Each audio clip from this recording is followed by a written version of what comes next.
Esta é a história de um homem. Ele nunca contou isso em voz alta.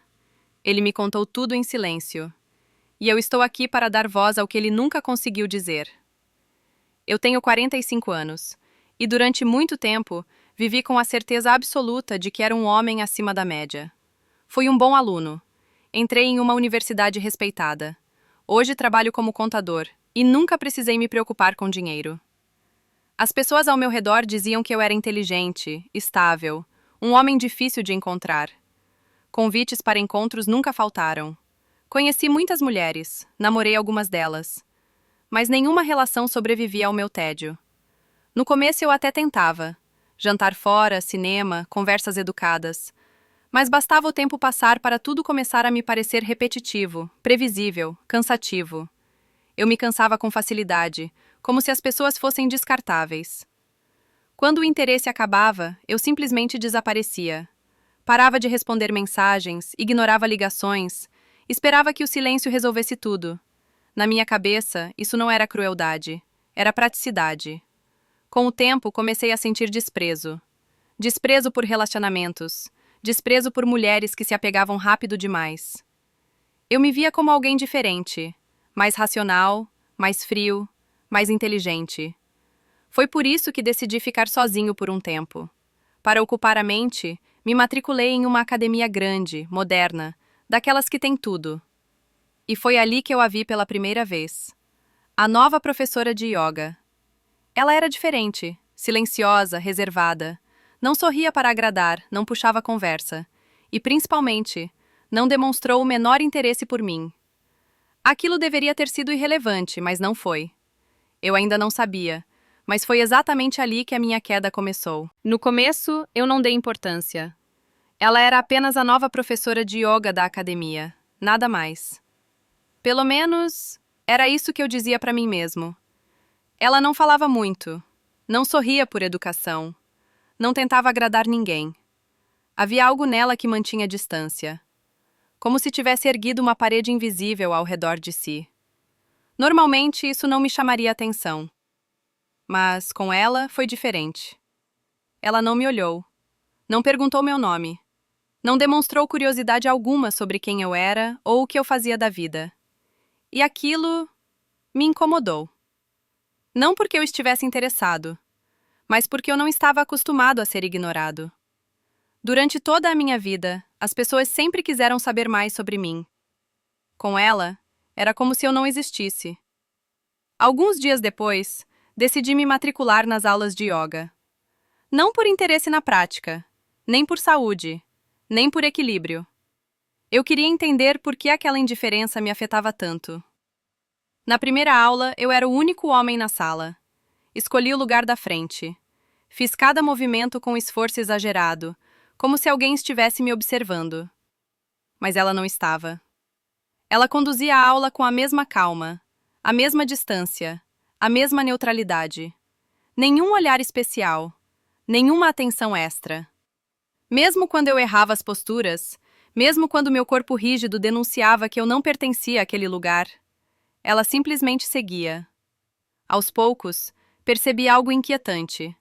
Quanto mais eu tentava ser notado, menos ela reagia. E, sem perceber, aquilo deixou de ser curiosidade. Virou obsessão. Foi ali que algo mudou.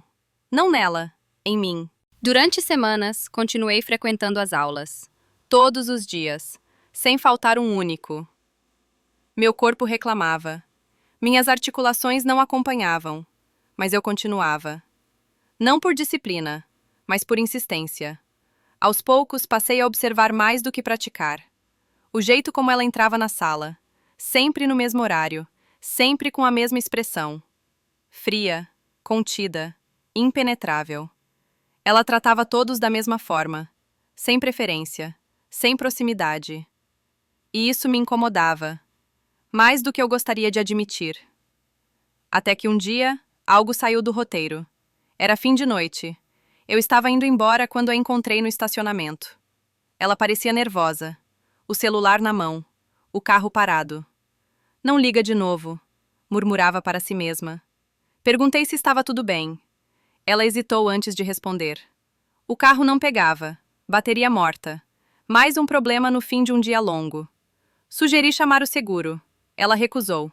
Disse que estava com pressa, que não podia se atrasar, que precisava chegar em casa antes de um certo horário. Aquilo me soou estranho. Mesmo assim, me ofereci para levá-la. Ela ficou em silêncio por alguns segundos. Depois, aceitou. Durante o trajeto, quase não conversamos. Ela respondeu o básico, nada além do necessário. Quando perguntei por que tanta pressa, ela disse apenas: "Tenho horário para chegar." Não explicou mais nada. Deixei-a perto de casa. Ela agradeceu, desceu do carro e se foi. Sem convite, sem troca de números, sem promessa de novo encontro. Ainda assim, algo havia mudado. Pela primeira vez, ela havia permitido que eu me aproximasse. E sem perceber, aquilo foi o suficiente para me prender ainda mais. Eu achei que tinha dado um passo à frente, mas na verdade era eu quem estava entrando em um território do qual não sairia ileso. Depois daquele dia, as caronas passaram a se repetir. Não era algo combinado. Acontecia naturalmente. O carro dela continuava na oficina. E eu, quase sempre, estava por perto. Ela aceitava minha ajuda com a mesma expressão contida. Sem entusiasmo. Sem rejeição. Durante o trajeto, o silêncio ainda era comum, mas já não era pesado. Às vezes ela comentava algo simples, sobre o dia, sobre o trabalho, nada pessoal demais. Eu ouvia, com atenção. Talvez mais atenção do que deveria. Comecei a reparar em detalhes.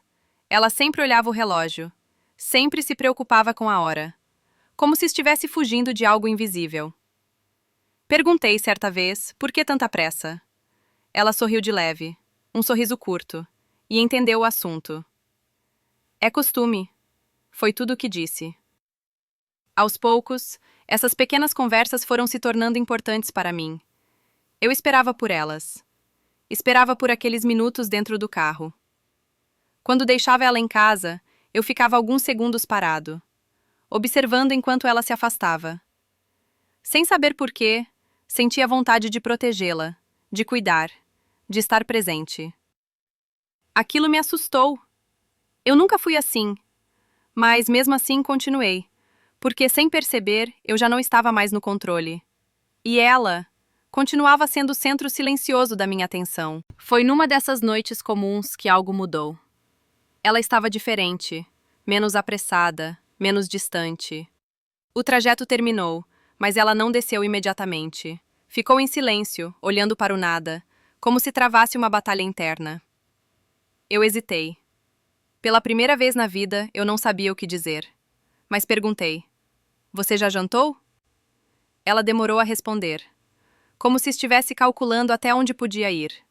Disse que não, que o dia tinha sido longo demais para pensar em comida. Sugeri algo simples, um lugar discreto, longe dos olhares da academia. Apenas alguns minutos de trégua, antes de voltarmos para nossas realidades. Ela me olhou, por 3 segundos que pareceram longos demais. Depois, apenas assentiu. O jogo estava mudando, e eu sentia isso. O restaurante era pequeno, quase vazio. A luz baixa escondia o cansaço, mas não o silêncio. Conversamos. Mas não como eu costumava fazer. Não era sobre mim. Era sobre o peso dos dias, sobre o silêncio que a gente carrega. Mas, quando mencionei família, o clima congelou. Ela desviou o olhar imediatamente. A parede invisível que eu achei ter derrubado se ergueu outra vez. Eu não insisti. Pela primeira vez, entendi que havia feridas que eu não tinha o direito de tocar. O tempo parou. E depois correu. Quando saímos, o ritual voltou. Ela olhou o relógio com uma urgência contida. No carro, o silêncio era outro. Tinha gosto de segredo. Antes de descer, ela sussurrou um agradecimento. Não foi educado, foi humano. Naquela noite, eu perdi o sono. Eu achei que a tinha conquistado. Mas eu era apenas um tolo, entrando de olhos fechados em um território minado. Depois daquela noite, algo mudou entre nós. Não foi declarado, nem combinado, mas estava lá. Começamos a nos ver com mais frequência, sempre nos mesmos horários, sempre sob a mesma regra. Ela precisava estar em casa antes das 10. Eu achava curioso, mas naquela época ainda respeitava seus silêncios. Até aquela noite.